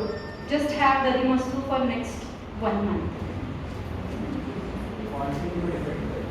कितनी देनी पड़ेगी ऐसे आपको लगता है?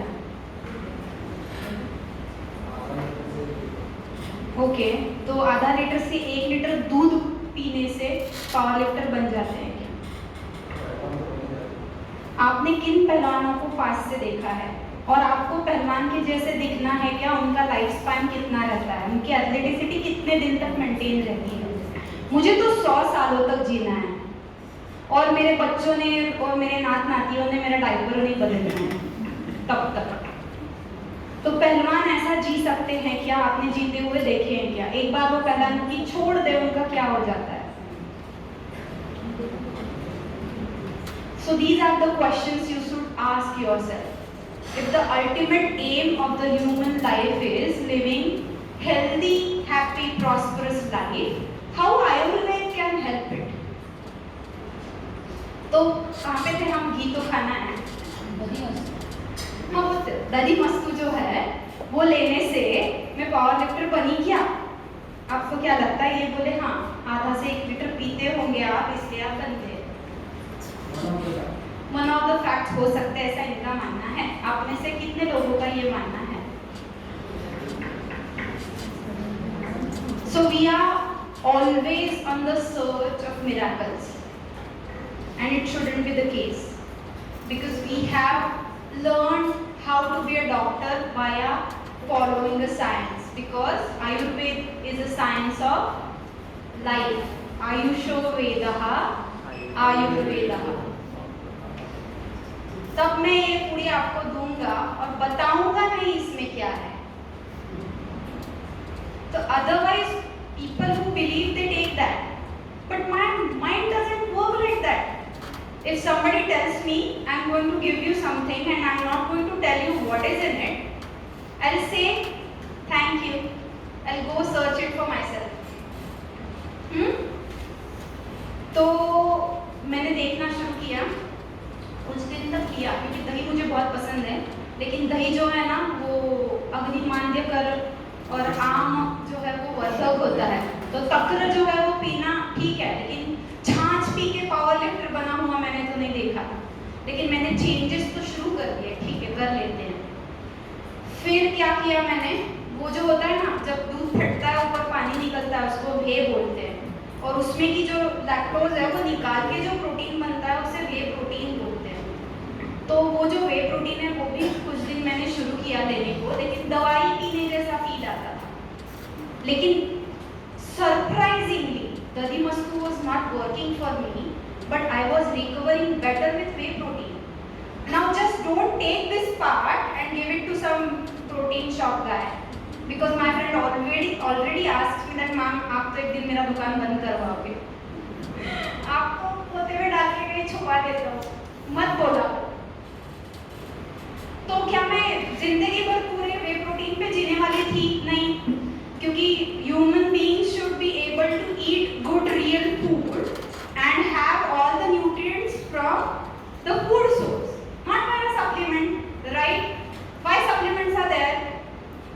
To be useful in case of emergency. Okay? तो फिर होता क्या है, जब पेशेंट्स बोलते हैं कि हम प्रोटीन की पाउडर लेते हैं, तो वो क्या ले रहे होते हैं? बोर्नविटा, हॉर्लिक्स, प्रोटीन एक्स, या फिर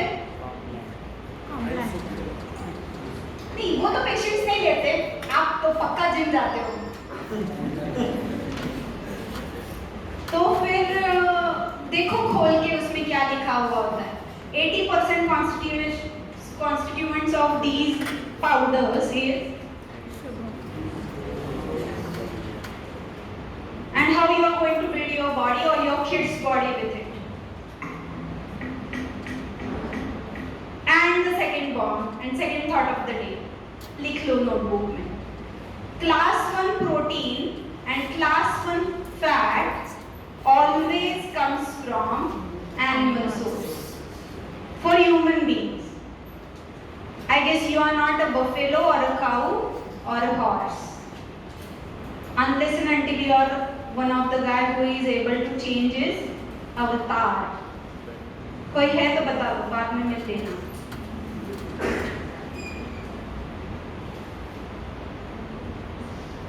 तो वेजिटेरियंस के लिए क्या है? एनिमल सोर्सेस, छाछ है, पनीर है, चीज है, वे प्रोटीन है। It all comes from animal source and it is class 1 protein, right?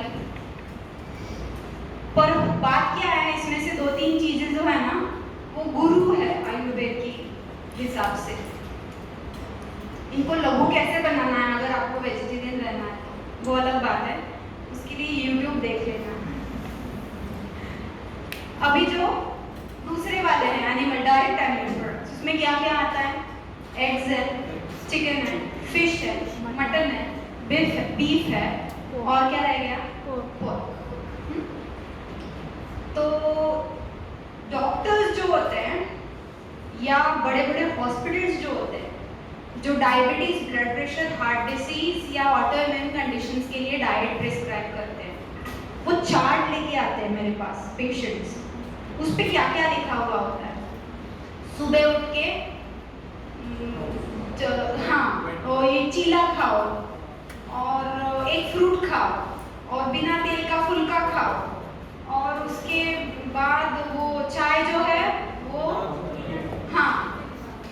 और एक बात बता दी, एक पेशेंट तो मुझे ऐसा भी मिला था कि अग्नि संस्कार से हमने नवान न पाना गुड़ वैकृतम से पढ़ा हुआ है कि डायबिटीज में नया अन्नपान या गुड़पान खाना जो है वो ज्यादा खाते हैं, दिन में सोते हैं तो डायबिटीज हो जाता है, और ग्राम्याहार जो है उससे रोग होते हैं, पढ़ा हुआ है। तो फिर भून के चावल और गेहूं उसका ये बना के फिर उसका खाते हैं ना। आगे तवे पे रोटी सेकते हैं तो उसको अग्नि का संस्कार कम मिलता है, हम डायरेक्टली गैस पे सेक के उसका फुल्का बनाते हैं। मुझे एक बात बताओ, संस्कारो गुणांतराधानम उच्यते, यहाँ तक तो सही चीज है, लेकिन उसका विपाक बदलेगा क्या? गेहूं आप सोनखत लगाया हुआ भुना हुआ रोटी बना के खाओगे, और पेशेंट का शुगर मेटाबॉलिज्म कॉम्प्रोमाइज्ड है, वो as a amino acid blood stream में जाएगा। Now you got my point. By default, entire human race, it is eating wheat and rice as their staple diet, irrespective of if they are able to metabolize it or not. Got my point? तो उसके बाद कहाँ पे थे हम? हाँ, घी पे थे। तो सुबह उठ के घी तो खाना था, लेकिन मोटा तो नहीं बनना था, क्योंकि ये ऐसा वाला डाइट प्लान लेके आते हैं और वहाँ पे लिखा हुआ था एग येलो मत खाओ, सिर्फ एग वाइट खाओ, क्योंकि उससे क्या होगा, हार्ट अटैक आएगा। और वो पेशेंट होता है वेजिटेरियन, वो अंडे की दुकान के सामने से भी पूरी जिंदगी ऐसा गया हुआ होता है, और उसको क्या प्रिस्क्राइब किया होता है कि एक तो अंडा खाओ मत, खाओ तो कैसे खाना है, egg white.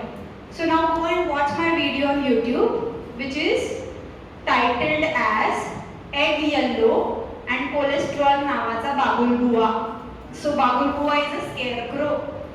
So as I have told you, all these things are brothers and sisters of same family because they go as sugar in the bloodstream. हाँ, पेड़ पे जो आता है वो.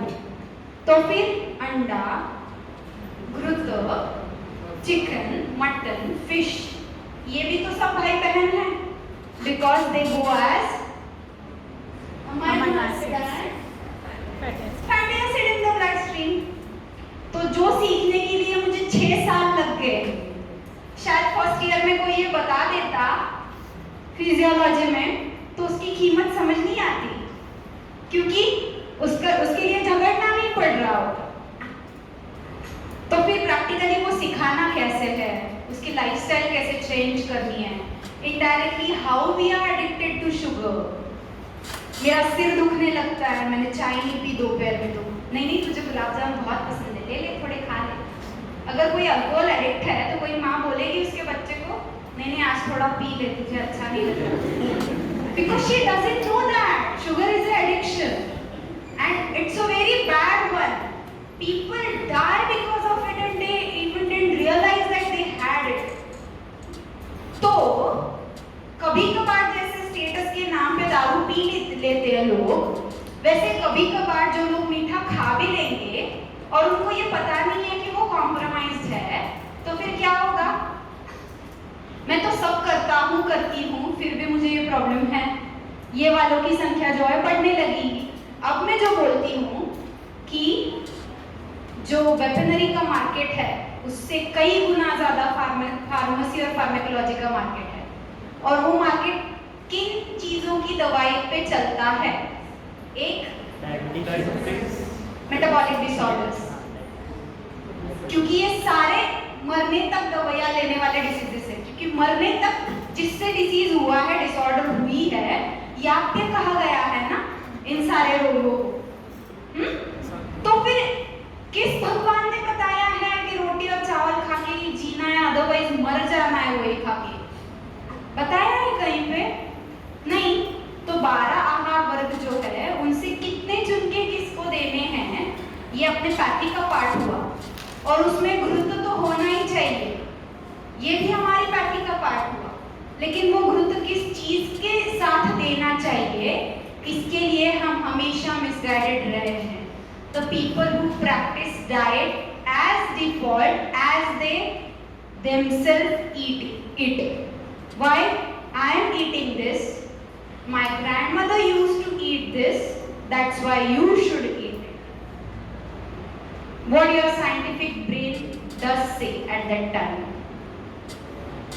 हमारी और आपकी बॉडी जो है वो एक नहीं है. शायद आत्मा ऊपर जाके सबकी एक होती होगी, लेकिन बॉडी तो डिफरेंट है. 2 सगे भाई बहनों की भी अलग होती है. एक ही घर में पैदा हुए 2 बच्चे भी एक जैसे नहीं होते, मैंने कितनी बार देखा है. तो डाइट सबके लिए एक जैसे क्यों? ओके, ये जो क्वेश्चन है ये मुझे तब खाना शुरू हुआ कि मुझे जो करना था उसके लिए मुझे खोजना पड़ा. Now coming to the basic part which I have never discussed with anybody else. शायद एक बार सिर्फ हर्बल के साथ डिस्कस किया होगा, वही फेमस डिबेट, टू बी और नॉट टू बी वाला, टू हैव नॉन-वेज फूड और not. Is it tamasic aahar and is it really necessary for every human being to live? So let's come to the point. Why be veg or why eat non-veg? I think today is the day when we should discuss this because you are all grown up. And I don't want you to get your swords out and we the debate that hard कि एक दूसरे की सुन ही नहीं रहे, झगड़ रहे एक दूसरे के सर पे बैठ के. So according to Ayurveda, what is veg and what is non-veg? A simple question. So the bifurcation is up to rasa dhatu. Everything is called as veg. So though the milk or paneer is not grown on plants, plant पे नहीं उगता है, लेकिन वो रस धातु का उपधातु है. कैसे? आयुर्वेद क्या कहता है? मिल्क इज उपधातु ऑफ रस धातु. So it will be considered as veg food, though it is not come from plant. उसके आगे रक्त, मांस, मेद, अस्थि, मज्जा, शुक्र, ये सब क्या हुआ? Non-veg. Okay? So nowadays people say that table egg is vegetarian because it has no life inside it. उन मुर्गियों ने तो कभी मुर्गा देखा भी नहीं होता ना. तो what my Ayurveda brain says, it is shukra dhatu of कोमड़ी. So it is not veg. ये एक बात हो गया. दूसरा, हिंसा और अहिंसा. Then the next thing kicks in. मेथी की जान कनिष्ठ है और मुर्गी की श्रेष्ठ. मैं तो ब्रह्मदेव बन गई. मैं सांस ले रही हूँ, मुझे कोरोना नहीं हुआ, मेरे शरीर में जाके मर गया होगा, मैंने तो हत्या कर दी उसकी. Whatever Ayurveda says is जीवो जीवस्य जीवनम. एक जिंदा है मतलब उसके लिए दूसरा कोई मर रहा है. So when you kill for pleasure, it is called as. So when you are full and you still keep on eating anything you can, is in a way hinsa itself. But we never think twice about it. Okay? So if the thing is universal, then vegetarian and vegan people should never get diabetes, BP, obesity, kidney failure, non-alcoholic fatty liver. Cigarette या दारू P नहीं होती, लेकिन grade 1, grade 2, grade 3 transplant तक cases जाते हैं ना. तो उनको तो नहीं होने चाहिए, पूछा मैंने, लेकिन ऐसा देखा जाता है. जाओ और डायबिटीज के आईसीयू यूनिट में जो डायलिसिस पे पेशेंट होते हैं उनको पूछो उन्होंने पूरी जिंदगी क्या खाया है. भारत में तो 99% of the time the person, when he or she says that I am a non-vegetarian, they eat non-veg, quote unquote, along with wheat and rice, that too once in a 15 days or a month. I'm not only talking about Gadani. Okay, so everybody is vegetarian in India, right? Then why India is hub of diabetes and metabolic disorders? Every third person in this room is a pre-diabetes if he is a grown up Indian human being. तो सोचो ऐसे क्यों है? तो India को इतना बड़ा market क्यों बोलते हैं? क्योंकि पिज्जा और बर्गर का तो बड़ा मार्केट बन ही रहा है. जो कुछ भी डालो, कंज्यूमर कैपेसिटी इतनी बड़ी है. इंडिया में बड़ा मतलब पूरी दुनिया में बड़ा. समझ पा रहे? So it is no more a question of diseases of vegetarian diet or non-vegetarian diet. But indirectly we are taught that पथ्य का कागज जो आप लेके देखो उस पे क्या लिखा हुआ होता है. एक तो हरभरा दाल होती है, एक क्या होता है जो बासी खाना है वो होता है, दही होता है, और इम्पोर्टेंट क्या होता है? नॉनवेज. कितने लोगों ने पढ़ा है? And my brain was like shouting from its like rooftop कि you are a vegetarian, you have never seen an egg in your life, and now you are learning that when you eat as a food, it never goes into the bloodstream as it says on its clothes. So you are from the 25% of the people who are able to metabolize sugar, because I don't have any history of metabolic diseases. So should I continue with this lifestyle, or should I explore something new, or should I be on supplements for whole my life. तब पनीर आया, वो गुरु होके भी उसको लघु कैसे बनाना है वो सीखना पड़ा. Now you'll understand why there are weird recipes on my YouTube channel, like paneer की भाकरी, पनीर का थाली, even पनीर का ice cream. So now you almost know all my secrets. Coming to the last point. One guy who watched my YouTube channel, he was from Ayurveda background and he came to meet me in my clinic. And he asked me, what is your opinion on veg diet and non-veg diet? I was like, this is a deep question. I don't know how to answer it in one sentence or a paragraph. What are your thoughts? So, उसने दीक्षा ली हुई थी किसी से, तो उन्होंने उससे कहा था, वो पहले खाता था सब, तो उन्होंने उससे कहा था कि जो वनस्पतियां होती है उन पे तमो का प्रभाव ज्यादा होता है, इसलिए उनको वेदनाएं जो है वो समझती नहीं है, इसलिए you can have them. So then I immediately asked him, अगर उनके तमो का प्रभाव ज्यादा है तो फिर आप जो खा रहे हो वो सात्विक कैसे हुआ? What my point? और जो ब्रेंडर है उसको तो मार देना चाहिए फिर, क्योंकि वो गुनाह नहीं होगा ना, फिर उसको तो संवेदना ही है ही नहीं, उसको वेजिटेरियन स्टेट ही कहते हैं ना, फिर वेजिटेबल ही बना पड़ा हुआ होता है वो. फिर भगवत गीता ढूंढी, क्योंकि षड्रसात्मक आहार और मन हमारे यहाँ पे भी है. जो सूक्ष्म कोश है उसका पोषण जो है वो आहार से ही होता है. सात्विक फूड की व्याख्या क्या है? रस्या स्निग्धा स्थिरा हृदया आहारा सात्विक प्रिया. कहाँ पे लिखा है? वरण भात थूक मीठ नींबू इज अ सात्विक फूड. हृदय के लिए प्लांट से आने वाला फूड अगर सात्विक है तो वेजिटेरियन लोगों को हृदय विकार नहीं होना चाहिए. और तामसिक आहार का डेफिनेशन कोई बता सकता है? उच्छिष्टमपि चामेध्यम भोजनम तामस प्रियम. जो झूठा खाना है, अमेध्य है, मतलब क्या? जिससे बुद्धि भ्रष्ट हो जाती है, मतलब मन पे प्रभाव है उस अन्न का. तो जो लोग नॉनवेज खाते हैं वो एग्रेसिव बन जाते हैं.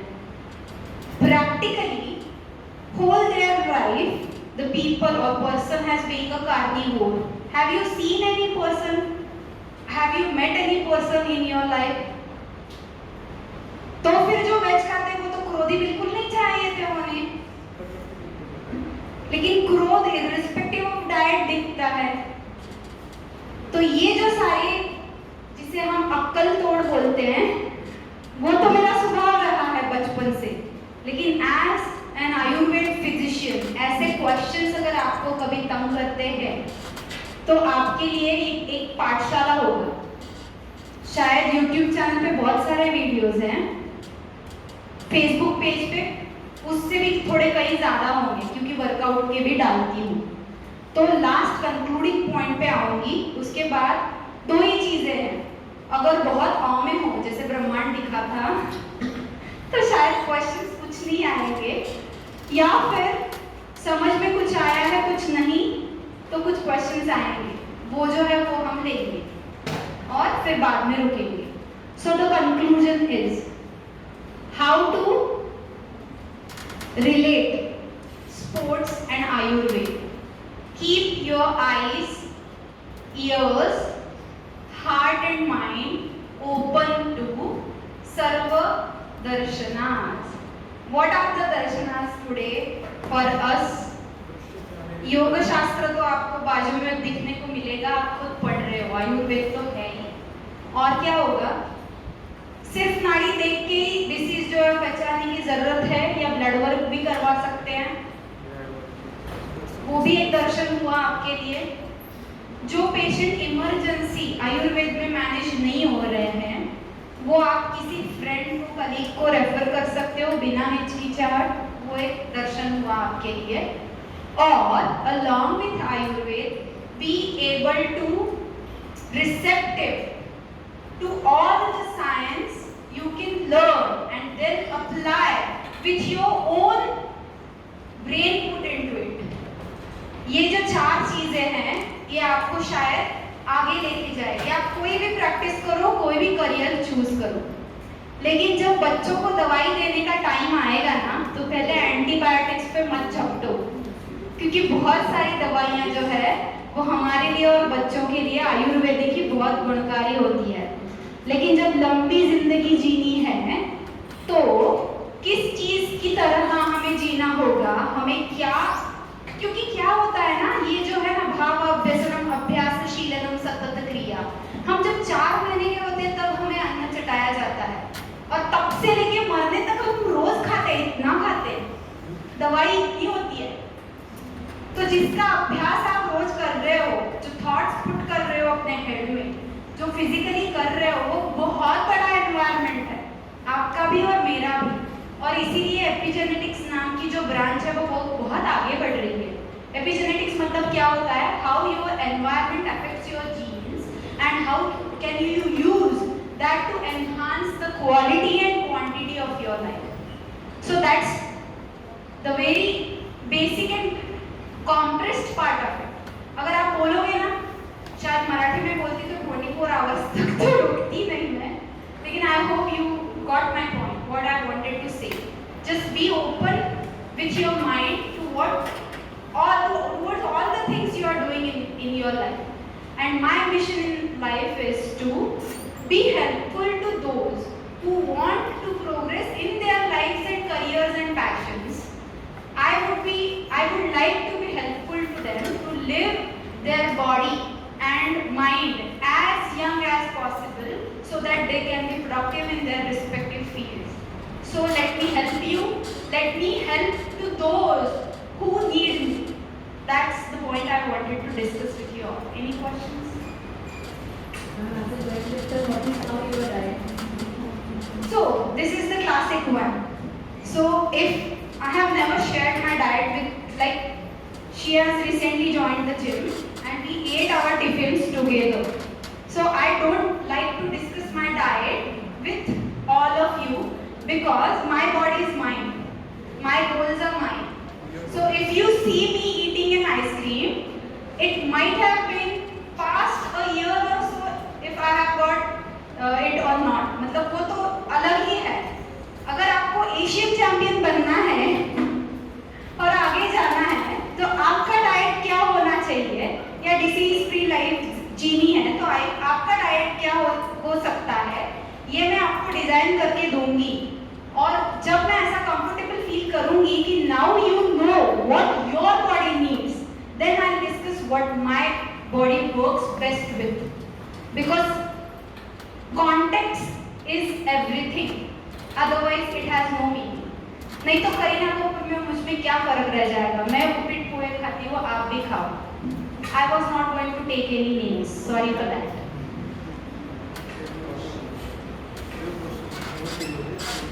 Glucose is the key factor for all the factors you are saying. So why most of the Ayurvedic medicine are mostly into the alcoholic form or added with sugar?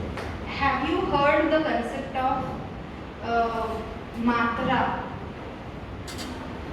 So जो मात्रा होती है आयुर्वेदिक दवाइयों की, और विष का प्रयोग भी किया जाता है। So your strotasa, it has capacity to penetrate or be the vehicle for some drugs. So I am not talking about औषधas over here. That is a totally different world. सितोप्लाटी चूर्ण में नहीं देती क्या, लेकिन लोग उठ के च्यवनप्राश खाते हैं रोज, और दिन भर क्या खा रहे होते हैं? So it is not about medicine, it is about diet. That's what my point is. What is not needed by your body, you are eating it all the time. this is my question. Okay. Medicine united with medicine शिकताना जेव्हा 12 क्लासेसनंतर बाकी रसायन शोधन केल्यानंतर कुठली प्रादेशिक आहे तिथे खाताना मोस्टली रसायन खायचं आहे जेवढं भूक आहे तेवढी. आणि मग आहारामध्ये मोस्टली तांदळाचं सेवन आहे. पण तिथे त्याच्यातला मोठा फॅक्टर आता मी तुला सांगते की रसायन जे आहे त्याच्यानंतरचा जो परिक्रम आहे तो घेऊन आयुष्य जगायला पाहिजे असं तू कुठल्या ग्रंथात वाचलेस.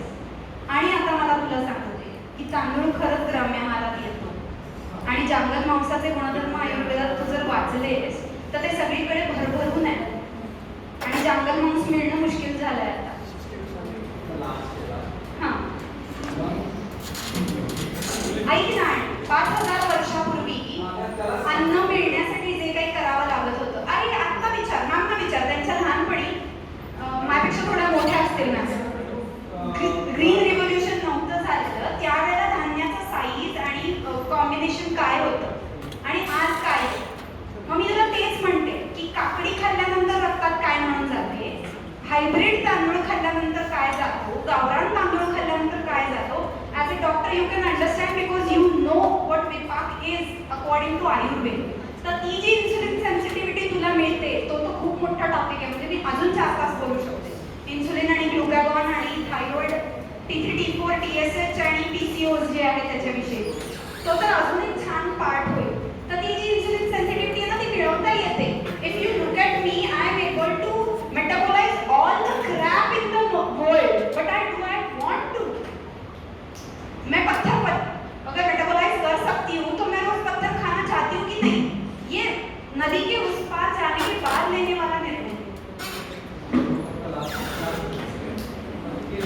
डाएट आणि ग्रामीणाच्या अलीकडचा जो डाएट आहे याच्यामध्ये आपल्याला भारतीय संस्कृतीमध्ये हा डाएट कुठून आला जो पोस्ट ट्रेडिशनल डाएट आहे. हाँ, talking about भारतीय संस्कृति, I don't think anybody of you is eating according to the Bharatiya Samskriti or living according to the Bharatiya Samskriti, because Bharatiyans are never meant to be sit at one place for this period of time. And irony is, I met patients every day who run marathons as their career, and they still have got metabolic disorders. So running for life is not an answer, and so is not sitting at one place. So it should be a balance. So वो जो dose है ना दवाई का भारतीय संस्कृति वाला वो तो अलग टॉपिक है, उस पर बहुत बात हो सकती है. Paleolithic diet. So there are many diets. माझा आवाज पोहोचेल. I bet. तर हे जे बोलतात ना एक पॅलिओलिथिक डाएट असतं आणि असे खूप आहेत. मेडिटेरेनियन डाएट असतं, व्हेजिटेरियन डाएट असतं, व्हीगन असतं, त्याच्यानंतर कॅलरी काउंटिंग असतं, कार्निव्होर असतं, इंडियन बॅलन्स डाएट असतं आणि केवमॅन डाएट असतं. तर पॅलिओलिथिक वाले लोक काय सांगतात की राईस आणि वीट जो आहे तो कमी करा आणि जे बीन्स आहेत ना त्या आणि मीट आणि limited amount of fruit. So fruit is a different total ball game बरं का. म्हणजे फ्रूट खाल्लं म्हणजे झालं आता अमृतच पिलं अशा पद्धतीने लोकांचं चाललेलं असतं. So it gives you non-alcoholic fatty liver because our body is not able to metabolize fructose. So liver has to deposit on itself. त्याच्यामुळे जे vegetarian fruit eaters आहेत त्यांना along the way non-alcoholic fatty liver होते. And this fact is never discussed with anybody, especially with medical faculty. So the irony is we are taught how to give medicines. For others, we prescribe medicines and we ourselves don't know if our loved one is suffering from any metabolic disorder or we ourselves are the victims of the same. So जे लोक fitness field मध्ये आहेत त्या लोकांना diseases माहिती नाहीयेत आणि जे लोक health sector मध्ये आहेत, सर्व्हिस सेक्टर मध्ये आपल्यासारखे त्यांना लाईफस्टाईल जी आहे ती कशी असायला पाहिजे ते माहित नाहीये. त्याच्यामुळे आपण लोक जर शहाणे झालो ना तर ते एवढं मोठं अस्त्र आहे आणि शुभम भवतु तसंच व्हावं ही माझी इच्छा आहे. बेसिकली आता आपण बऱ्याच पॉईंटवरती डिस्कस केलं. डाएटमध्ये मोस्ट ऑफ 99% लोकांच्या डाएटमध्ये हात सगळा आणि त्याच्यातले 25% ते पचवतात ना त्यांना आपण सोडून देऊ. माय क्वेश्चन इज की आपण उघडीला जेव्हा लोकांचं असं तुम्हाला सगळ्यांचं ॲडमिशन तुमचं